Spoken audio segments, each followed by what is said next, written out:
2017 சசிகலா அவர்களை முதலமைச்சராக தேர்ந்தெடுத்தார்கள். முன்னதாக ஓபிஎஸ் முதல்வராக இருந்தார். அவருக்கு பதவி பிரமாணம் செய்து வைப்பதிலிருந்து அன்றைய தேதிக்கு ஆளுநர் வித்யாசாகர் ராவ் தப்பித்து ஓடினார். அதற்கு பிறகு தண்டனை. அதற்கு பிறகு 122 எம்எல்ஏக்கள் எடப்பாடி பழனிசாமி அவர்களை முதலமைச்சராக தேர்ந்தெடுத்தார்கள். டிடிவி தினகரன் கூற்று அதுதான். 122 எம்எல்ஏக்கள் தானே தேர்ந்தெடுத்தார்கள் என்பதுதான் அவருடைய கூற்று. அதற்காகத்தான் அவரது கூவத்தூர் சம்பவத்தை நினைவு கூறுகிறார். அது சரிதான். அதெல்லாம் பக்கத்தில் இருந்து பார்த்த விஷயங்கள் தான்.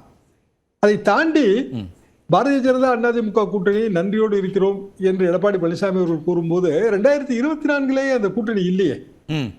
மோடி அவர்களுக்கு முக்கியமான தேர்தல் அது, எம்பி தேர்தல். அப்போது கூட்டணி இல்லை. 2022 வந்து உள்ளாட்சி தேர்தல்களில் கூட்டணி இல்லை. அண்ணாமலை அவர்கள் 1% 2% கூடுதலாக கேட்டார். அது கொடுக்க முடியாதுன்னு சொல்லி தனித்தனியாக நின்றார்கள். எனவே 2021 வரைக்கும் தான் கூட்டணி இருந்தது. அதற்கு பிறகு பல்வேறு காரணங்கள், ஒரு கூட்டணி வைப்பது வைக்காது எல்லாம் ஒரு அரசியல் கட்சியோட உரிமை தான். ஆனால் நன்றி என்றால் அது வந்து ஆன் ஆஃப் சுவிட்ச் கிடையாது. அது தொடர்ந்து நன்றியோடு இருக்க வேண்டும். அப்படி அரசியல் நன்றி எல்லாம் எதிர்பார்த்து உண்மையிலேயே அது பிராக்டிகலி நாட் பாசிபிள். நமக்கு எது கன்வீனியன்ட்டோ அதுதான். கூட்டணினா பொதுவான சொப்பனத்தை பகிர்ந்து கொள்கிற ஏற்பாடு தானே. ஆட்சிக்கு வருவதான பொதுவான சொப்பனமா இருக்க முடியும்.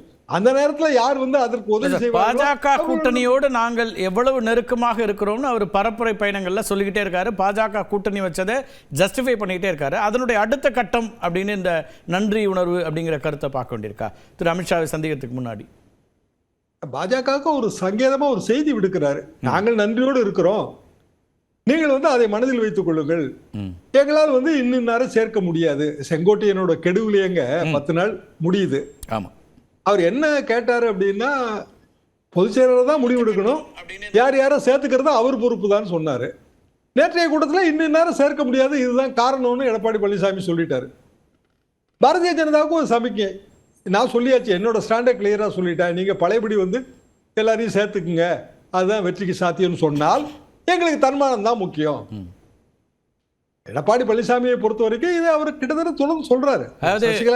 நம்பிக்கைக்குரிய பார்ட்னர்ஸா நாங்க இருக்கிறோம் அப்படிங்கறத சொல்லிட்டு அதுக்கு பிறகு அப்படி நம்பிக்கைக்குரியவர்களாக இருக்கக்கூடிய என்ன ஓட்டம் இதுதான் அப்படின்னு சொல்றாரா? நாங்க இதை விரும்புறோம் அப்படிங்கிற மாதிரி. நாங்க இதைத்தான் விரும்புறோம். ஓகே, இந்த அணி, அதாவது அதிமுக, இப்போதைய அதிமுக பாரதிய ஜனதா கூட்டணியே வெற்றிக்கு போதுமானது, நீங்க சந்தேகமே பட வேண்டாம். இவர்களை எந்த காலத்திலும் சேர்க்கவே முடியாது. குறிப்பாக வந்து திரு ஓபிஎஸ் அவர்கள், அதே மாதிரி வந்து திரு டிடி அவர்களோட கூட்டணி. கேசிபி எல்லாம் அவர் சொல்லல. கேசிபிக்கு இன்னும் வாய்ப்பு இருப்பதாகத்தான் நான் கருதுறேன்.